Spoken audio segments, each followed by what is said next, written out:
Hello and फ़खैर रागले to all of you. मैं हूं फ़खर यूसुफ़ज़ई और आप देख रहे हैं डिबेट विद फ़खर। आज की डिबेट में बात करेंगे पाकिस्तान के अंदर इलेक्शन होने वाले हैं, अभी कुछ दिन रह गए हैं उस इलेक्शन में 8 फ़रवरी को। लेकिन उससे पहले बहुत सारी चीज़ें हमें देखने को मिल रही है।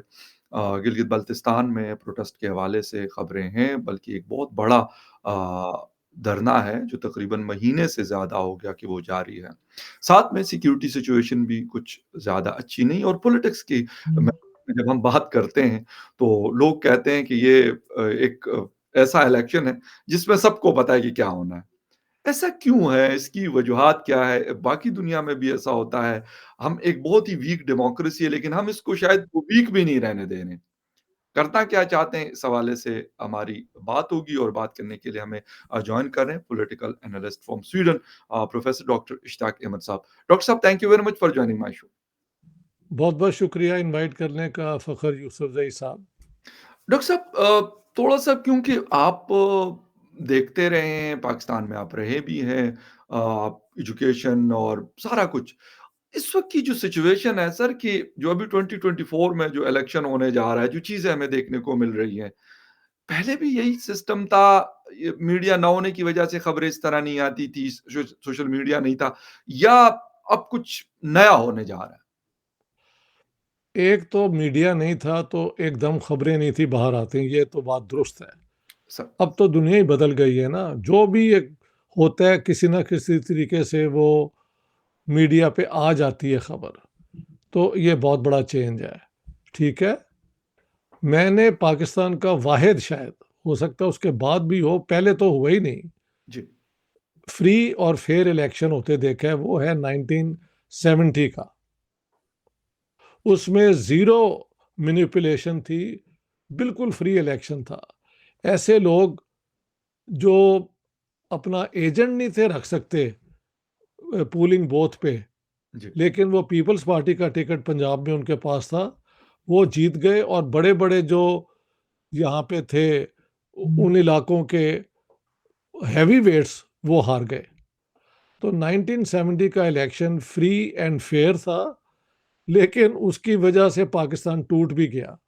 हुँ। क्योंकि जो लोगों का फैसला था वो माना नहीं गया। बिल्कुल सही कह रहे हैं। बिल्कुल। सो फेयर और free election and the break off off Pakistan का एक रिलेशनशिप बनता है कि जी। जब आप इलेक्शन कभी होने ही ना दें और जब वो हो जाए और उस अवाम की जो वो क्या कहते हैं मैंडेट है आप उसको ना माने, तो नेट रिजल्ट क्या हुआ, पाकिस्तान टूट गया। हुँ। उसके बाद के इलेक्शन तो आप जानते ही हैं, बिल्कुल वो सही। ज़िया के दौर में जो इलेक्शन हुआ था कि पॉलिटिकल पार्टीज़ ही नहीं होंगी और ये क्या इलेक्शन था भई? हुँ। और लेटर ऑन इसी तरह के इलेक्शन होते रहे हैं। अ, एक होता है कि आप एक गलती करते हैं, उसके बाद एक और करते हैं। इसे कहते हैं क्यूमुलेटिव इफ़ेक्ट। हमने अपनी इंस्टीट्यूशंस को शुरू से वो मुकाम, वो दर्जा नहीं दिया जो कि एक डेमोक्रेटिक प्रोसेस का होता है। तो पहली दफ़ा, दूसरी दफ़ा जब ये हुआ तो लोग ठीक है, एक नया एक्सपीरियंस था। लेकिन हुआ ये कि अगर आप बार-बार यही करें कि जो चाहे आपकी एस्टेब्लिशमेंट या डीप स्टेट जो चाहे वही रिज़ल्ट निकलेगा, तो फिर लोगों के अंदर वो जज़्बा वो भी नहीं रहता, ठीक है? और अब तो ये है कि जैसे आप भी बता रहे हैं, मुझे भी लोगों ने कहा है यार ये प्राइम मिनिस्टर है और ये फॉरेन मिनिस्टर है। सो बिल्कुल। How can you make out, अगर फेयर और फ्री इलेक्शन होगा तो एकदम तो नहीं आप कह सकते इस तरह। अ, और दूसरी बात है कि पीटीआई, हालाँकि इमरान खान ने अपना केस खुद खराब किया मैं समझता हूँ। जी। लेकिन अब जो उस पार्टी के साथ हो रहा है, उसके होते हुए इलेक्शन हो भी जाएगा। 2-3 चीज़ें होती हैं। एक होता है प्रोसीजर, एक होता है लीगैलिटी और तीसरी चीज़ होती है लेजिटिमेसी। प्रोसीजर तो होगा कि पोलिंग बूथ हैं, वहाँ पे वोट भी डालने लोग जाएँगे। सो प्रोसीजरली एक रिचुअल, एक रस्म जमहूरियत की होगी। क्या वो लीगल है जबकि पॉलिटिकल पार्टी जो है उसके ऊपर इतनी रिस्ट्रिक्शंस हैं, ये एक सवाल हो सकता है। लेकिन इससे आगे का सवाल है लेजिटिमेसी। क्या लोग दिलों से मानेंगे इस इलेक्शन के रिजल्ट को? तो ये 3 लेवल पे आपको पाकिस्तान की इलेक्शन को देखना पड़ेगा। फिलहाल तो ये नज़र आ रहा है कि लोग जो हैं वो कुछ और चाहते हैं हुँ, और एस्टेब्लिशमेंट एक और रिजल्ट लाना चाहती है। मैं बहुत दूर बैठा हुआ हूँ, लिहाज़ा जी, कुछ दोस्तों से सुन के, कुछ ये न्यूज़ रिपोर्ट्स से सुन के जी। आप मेरे से बेहतर इस बिल्कुल सही। पोजीशन में है कि बता सकें कि एक्चुअल पाकिस्तान में सिचुएशन क्या है। तो क्या एग्ज़ैक्टली। जो मैंने बताया है उसी तरह नहीं है? ऐसे ही नहीं हो रहा पाकिस्तान में? एब्सोल्यूटली राइट सर बिल्कुल एग्ज़ैक्ट यही हो रहा है कि और यही लोग भी क्वेश्चन कर रहे हैं कि आप ठीक हैं इमरान खान को सज़ा दे दी, 2 केसेज़ में उनको सज़ा हो चुकी है ऑलरेडी, लेकिन उनके पार्टी के जो लोग हैं वो तो सज़ा याफ़्ता नहीं है, उनको किसी को सज़ा नहीं हुई। तो उन जी, कैंडिडेट्स हैं, उनको इलेक्शन लड़ने दें, जो उनको अपना कॉर्नर मीटिंग्स करनी है या कुछ गैदरिंग्स करनी है, बाकी अगर सब कर रहे हैं या तो सब ना कर रहे होते। तो फिर इमरान खान साहब की पार्टी के लिए भी वही चीज़ होती तो किसी को कोई गिला शायद ना होता। लेकिन बाकी लोग नवाज़ शरीफ साहब भी लगे हुए हैं, मौलाना फजल रहमान साहब भी लगे हुए हैं, बिलावल भुट्टो ज़रदारी साहब भी अपने जलसे जुलूस कर रहे हैं, कॉर्नर मीटिंग्स भी चल रही हैं।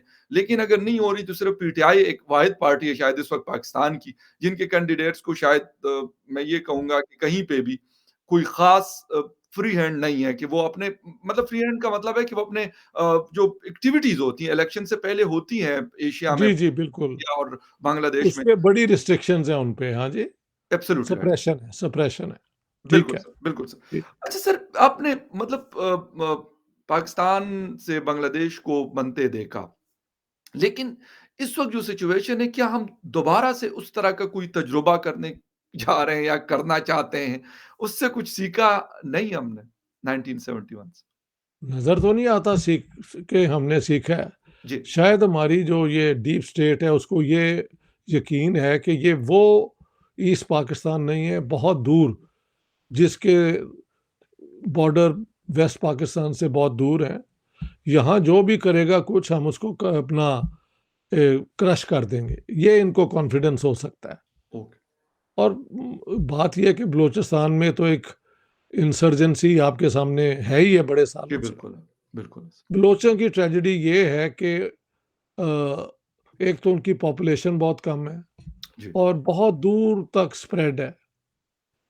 इन हालात में एक पाकिस्तान जैसी बड़ी आर्मी को जो ट्रेंड है, जिसके पास हवाई जहाज़ भी हैं, हेलीकॉप्टर्स भी हैं, उसको एक डायरेक्ट आर्म्ड कॉन्फ्रंटेशन में डिफीट करना मेरी अंडरस्टैंडिंग के मुताबिक तो नामुमकिन है।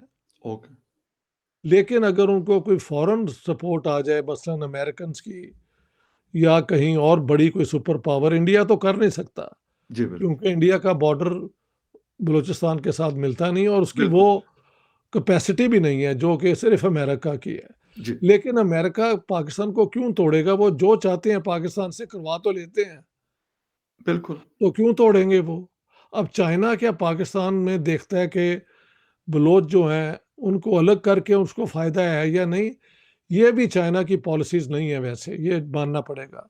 ओके, उन्होंने कहीं जाके लोगों मुल्कों को तोड़ा नहीं है, सही, ठीक है? जी, दूसरी बात है कि उनकी सी पोर्ट्स पे कब्ज़ा कर लिया, ये कर लिया, वो कर लिया, लेकिन एक मुल्क की टेरिटोरियल इंटीग्रिटी को वो ख़त्म कर दें, ये उनकी सियासत नहीं है।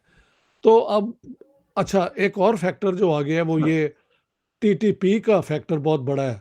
बिल्कुल, ये बहुत बड़ा सर। फॉर्मर फाटा के इलाके में, और उनका ठीक-ठाक क्लाउड भी है, उनके साथ लोग भी एग्ज़ैक्टली, नज़र आते हैं। Exactly sir. तो ये 2 तरफ से पाकिस्तान पे ये इस किस्म का प्रेशर है। लेकिन मुझे लगता है कि जब तक पंजाब में कोई नहीं ना अपराइज़िंग बड़ी होती, इन 2 प्रोविंसेस को हमारी एस्टेब्लिशमेंट कंट्रोल कर ही लेगी वन वे और अनदर। हुँ, तो the main sticking point is Punjab. Hmm, Punjab में 9 मई को जो एक अटेम्प्ट हुआ था, उसकी फिर बाद में क्रश किया गया और बड़ी सज़ाएँ दी गई हैं। क्यों जी? ऐसे नहीं है कि 9 बिल्कुल, मई की सो आई डोंट थिंक कि at the moment the deep state faces the same problem hmm, it faced in 1971, no. Hmm, लेकिन अगर ये बढ़ता गया तो पाकिस्तान के अंदर लोगों की जो है ना डिसइल्यूजनमेंट वो बढ़ती जाएगी। एग्री। और अगर पंजाब में भी बढ़ती गई, अभी तो गालियाँ ही पड़ती हैं ना, और एग्ज़ैक्टली। लोग कहते हैं ये गालियाँ वो दे रहे हैं जो पीटीआई के सपोर्टर हैं। आम पंजाबी अभी भी इसमें इन्वॉल्व नहीं है। ओके। सो मे बी ये चीज़ भी ज़हन में रखने की ज़रूरत है। ठीक है? राइट, बिल्कुल सही। ऐसे मुझे नज़र आता है। जी। अच्छा, डॉक्टर साहब इसके साथ-साथ गिलगित-बाल्टिस्तान में तकरीबन 34-35 डेज़ हो गए हैं कि एक वहाँ पे सेटिंग है। पहले तो वो उनका था कि जो व्हीट उनको जाता है, उसपे सब्सिडाइज़ रेट पे उनको आटा और गंदुम मिला करती थी। फिर उसके बाद और चीज़ें उन्होंने इलेक्ट्रिसिटी, बाकी टैक्सेस और कश्मीर में भी इसके ऊपर काफ़ी लेदे हुई है, जो हमारे साइड का कश्मीर है, जिसको हम आज़ाद जम्मू एंड कश्मीर कहते हैं। सर, ऐसी चीज़ें अभी कुछ दिन मैं पहले पढ़ रहा था कि इस तरह की मतलब सिंध नेशनलिस्ट है, सिंधी नेशनलिस्ट है, बलोच नेशनलिस्ट है, बाल्टिस्तान के नेशनलिस्ट है, खैबर पख्तूनख्वा के नेशनलिस्ट है। ये सिचुएशन क्रिएट की गई है या क्रिएट हो गई है हालात की वजह से? हालात की वजह से क्रिएट इन्होंने तो सिर्फ़ ये फंडामेंटलिस्ट किए हैं ना मौलवी, इस्लामिज़्म ये वो। जी, बाकी ये नेशनलिस्ट मूवमेंट जो है ये तो पुराना मतलब जीएम सैयद के फॉलोवर्स हैं। जी, सिंध के अंदर पीटीआई वो सिंधी जमात है जो हमेशा सेंटर के साथ मिलके काम करती है। जी। अब फिर दोबारा वही नज़र आ रहा है। Bilawal is trying to woo the establishment, ये नज़र बिल्कुल मुझे आ रहा है। हुँ, लेकिन बिलावल ने अब कुछ देर से नवाज़ शरीफ को चैलेंज भी करना शुरू किया है। तो हुँ, पहले जो मेरा ख़्याल था ना कि prime minister Nawaz Sharif, foreign minister Bilawal, वो शायद अब ना पूरा हो, या प्राइम मिनिस्टर हुँ, नवाज़ शरीफ होंगे या ये किसी तरीके से बिलावल को ले आएँगे। ठीक। लेकिन यू नेवर नो कि आखिर में क्या रिज़ल्ट आता है। पाकिस्तान में आप गेस वर्क ही कर सही कह सकते रहे हैं हैं। ना, कुछ बिल्कुल पता ठीक कह नहीं है। रहे हैं। बिल्कुल ठीक कि कह रहे हैं। दिखाने के वो हाथी के दाँत, दिखाने के और, खाने के गाने और, के और पता ही नहीं लगता ना, मसला ये है। एग्ज़ैक्टली, हाँ, हाँ। एग्ज़ैक्टली। अच्छा, ये डॉक्टर अच्छा साहब ये ये गिलगित-बाल्टिस्तान वाले पे बल्तिस्तान, हाँ, जी, जी। इसकी आप ज़रा मुझे डिटेल्स दें, मैंने भी फ़ॉलो की है। सर बेसिक बेसिकली इश्यू क्या है वहाँ पे? सर बेसिक इश्यू क्या है? बेसिकली वहाँ पे मैंने आपको जिस तरीके से बताया कि उनको सब्सिडाइज़्ड चीज़ें मिला करती थी। अब गवर्नमेंट ऑफ पाकिस्तान कह रही कि हम सब्सिडीज़ मज़ीद नहीं दे सकते क्योंकि आईएमएफ का हमारे ऊपर बड़ा प्रेशर है। कश्मीर को बिजली मिलती थी तकरीबन साढ़े 3-4 रुपए पर यूनिट। अभी ये कह रहे हैं कि उनको हम चार्ज करेंगे 25 रुपए यूनिट, बाकी पाकिस्तान में है 42 रुपीज़ का यूनिट। उसके लिए ओह! वो लोग तैयार नहीं है, वो कह रहे हैं कि भई हमारे यहाँ बिजली बनती है ये मतलब हमारे साथ आप ज़्यादती कर रहे हैं। गवर्नमेंट उनको कह रही है कि अगर हम आपको ये सब्सिडीज़ देते रहेंगे तो तकरीबन सिर्फ़ कश्मीर के लिए 50 बिलियन रुपीज़ पर एनम हमें ये सब्सिडी सिर्फ़ इलेक्ट्रिसिटी के ऊपर देनी पड़ेगी। वो लोग चलो, कह रहे हैं कि भई हमने आपके साथ अगर शामिल हुए, सारा कुछ किया, तो इसका ये मतलब थोड़ी कि अब हमें आप वो कर दें, दबाना शुरू कर दें या हमारी सब्सिडीज़ या इस तरह की चीज़ें छीनना शुरू कर दें। राइट्स की जंग है बेसिकली सर। बात है इंडिया भी सब्सिडाइज़ करता है अपने कश्मीर को बहुत, बिल्कुल करता है सर, बिल्कुल लेकिन करता है। उनके पास रिसोर्सेज़ हैं करने के लिए ना, ये जेब मसला में है। पैसे हैं सर उनके। हमारे पास पैसे नहीं हैं। एग्ज़ैक्टली। तो अब ये पाकिस्तान की स्टेट इस तरह फँस भी गई है। अब मुझे नहीं पता इसका क्या हल होगा, क्योंकि गिलगित-बल्तिस्तान बड़ा सेंसिटिव इलाका है पाकिस्तान एग्ज़ैक्टली, के लिए। Absolutely right. हाँ जी, तो वो चाहते क्या हैं कि उनकी दोबारा सब्सिडीज़ आ जाएँ, एग्ज़ैक्टली, बिल्कुल, बिल्कुल। लेकिन अगर आईएमएफ ने डंडा दिया हुआ है तो क्या बिल्कुल है सर, पाकिस्तान गवर्नमेंट बिल्कुल क्या है। कर सकती है? It is too frustrating. क्या कहा जा हुँ, सकता है कि सिवाय कि एक और इलाके में अब एक वो क्या कहते हैं, पाकिस्तान की हुकूमत के ख़िलाफ़ या एस्टेब्लिशमेंट के ख़िलाफ़ एक बहुत स्ट्रॉन्ग सेंटिमेंट है, और वो 35 दिनों से आप बता रहे हैं, बिल्कुल सर 35 दिनों से। एजिटेशन कर रहे हैं। जी, बिल्कुल, बिल्कुल। तो ये भी कोई खुद सी अपना अच्छी खबर नहीं है। पता नहीं पाकिस्तान कैसे अपने मसले हल करने का सोच रहा है। हुँ, अ, बस वो कुछ एक मौका आता है कि आदमी सोच ही नहीं सकता एक रैशनल तरीके से। महल पाकिस्तान उस ग्रूव में जाके ना फँस गया हुआ है। व्हेन आई से पाकिस्तान आई मीन जो वहाँ पे डिसीजन मेकिंग जी, जी, जी। 10-12 लोग हैं ना, उनकी बात कर रहा हूँ मैं। एब्सोल्युटली राइट सर, बिल्कुल सर। अच्छा सर, साथ में मतलब इलेक्शन के हवाले से भी कहते हैं कि जी सिक्योरिटी सिचुएशन, खैर इलेक्शन तो यही कहा जा रहा है कि 8 फरवरी को इलेक्शन होगा पाकिस्तान में, जैसा भी होगा लेकिन है। बट साथ में सर जो सिक्योरिटी कंसर्न्स हैं स्पेशली बलूचिस्तान और खैबर पख्तूनख्वा, दोनों में टीटीपी भी, वहाँ पे बीएलए है और बहुत सारी ऐसे ग्रुप्स हैं जो ये सारा कुछ कर रहे हैं।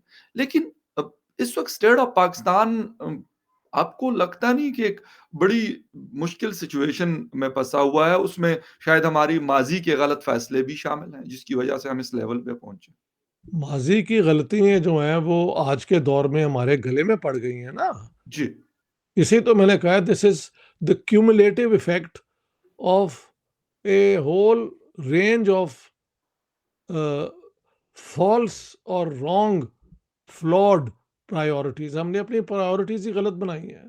हुँ, तो मसला यही है, अब ये भी बात है कि गिलगित बल्किस्तान के कहते हैं कि पानी तो हमारा यहाँ से आता है जहाँ यस, से ये इलेक्ट्रिसिटी बनती है, बिल्कुल, तो ये आर्गुमेंट भी बड़ी इंटरेस्टिंग है।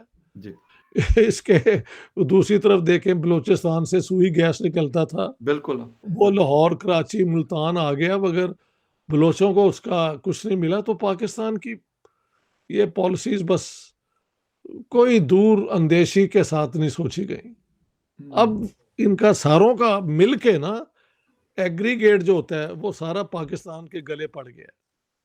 और ऊपर से हम डेट रिडन इकोनॉमी है जिसका, और इकोनॉमी खुद तो अपनी कोई जनरेट कर नहीं रही जी, वेल्थ, स्वाय कारपेट और हड्डियाँ और चमड़ा एक्सपोर्ट करने के, और शायद हम राइस शायद करते हैं बिल्कुल एक्सपोर्ट। राइस में है सर, राइस हाँ, में। ये 3-4 चीज़ें हैं जो कि बेसिक चीज़ें हैं।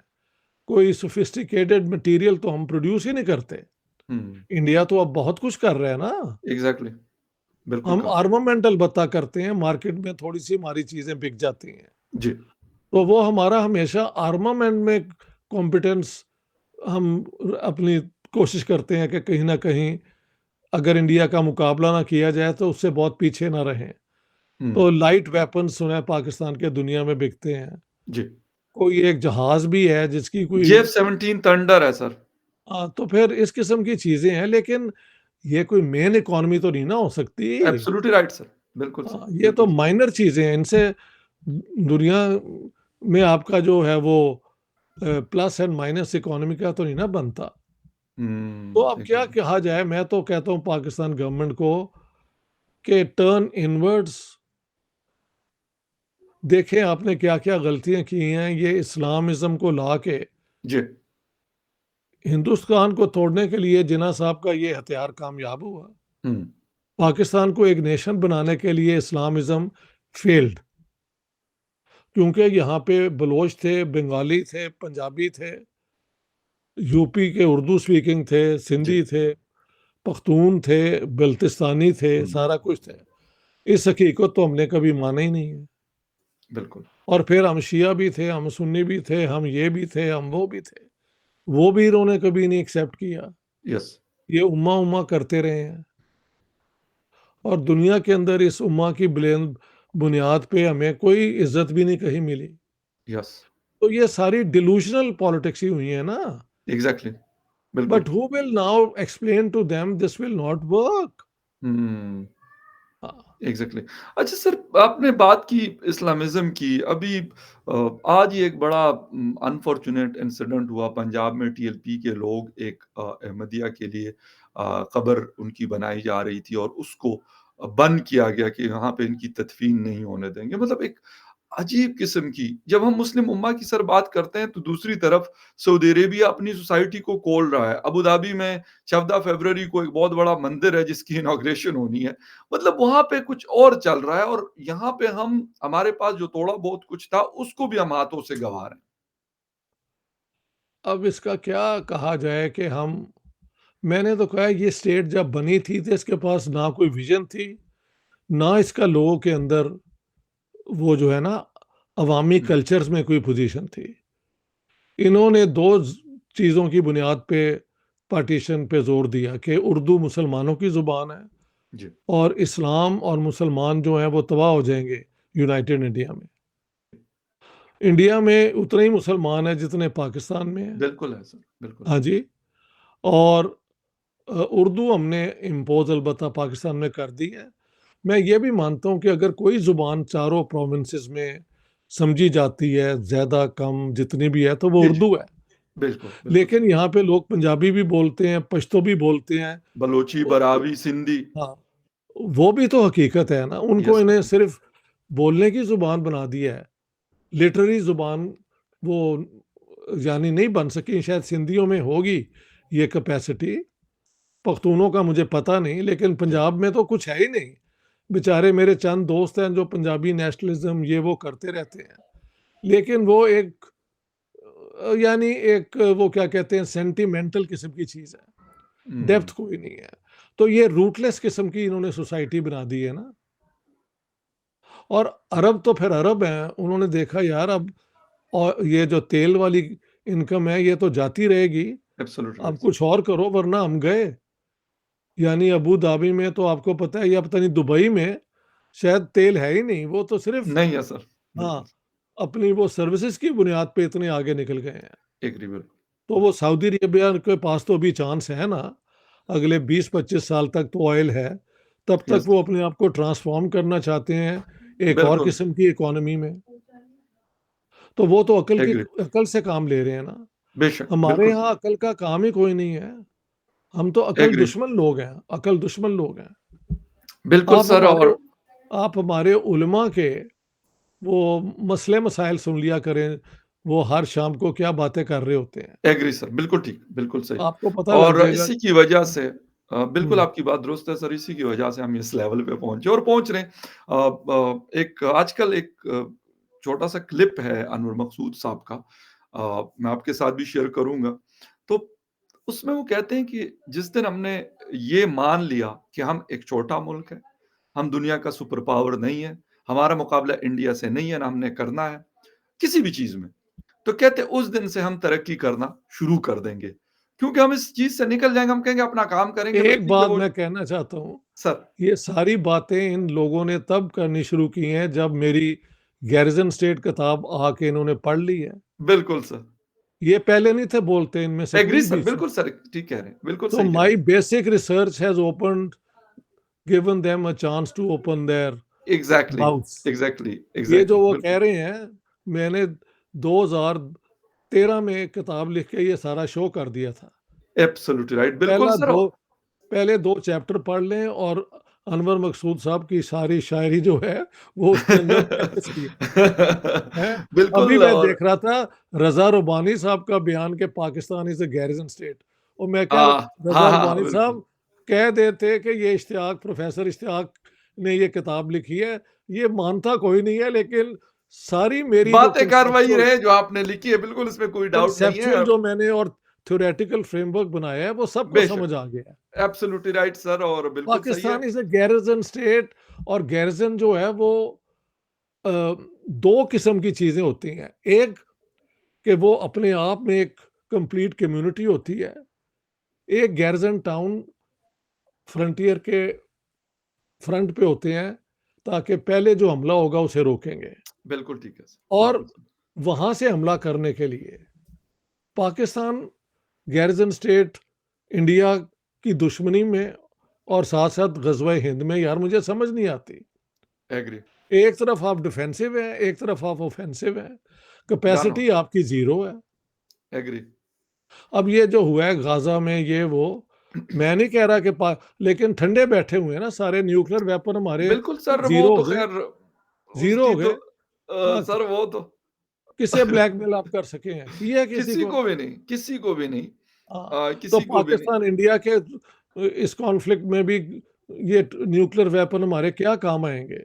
एग्री लेकिन सर। चलो इंडिया को भी एक अगर उनका कोई ऐसा डिज़ाइन हो तो उसको रोकने के लिए मान लिया हमारी मिलिट्री समझती है। सर सारी रखें, मैं कहता हूँ डॉक्टर साहब मैं कहता हूँ आप मिसाइल भी बनाएँ, आप जहाज़ भी बनाएँ रिसर्च एंड डेवलपमेंट उसको मार्केट में भी बेचे, लेकिन उससे इम्पोर्टेंट ये है कि लोगों की ज़िंदगियाँ भी अच्छी होनी चाहिए हाँ, साथ उधर में। नहीं ना आते ये, वो उधर बड़ा नहीं आते। एक हमारा कंसर्न ये, हम ये नहीं कहते कि ये जहाज़ ना बनाए, ये तोपें नहीं, ना नहीं, बनाए, सब मैं बनाए, बेवकूफ़ थोड़ सब कुछ हम बनाए। बेवकूफ़ हम थोड़ी हैं। मैं तो बिल्कुल सब कुछ बहुत बनाए सर। रियलिस्टिक इसमें करता हूँ। हाँ, एग्री हाँ, बिल्कुल सर, बिल्कुल। वो हम कोई हमें कोई इतराज़ नहीं है कि जे F-17 थंडर के हम कहते हैं F-35 जैसा जहाज़ भी ये बनाए, खरीदे भी, ठीक है। बनाए भी और मतलब सब और चीज़ें लेकिन करें।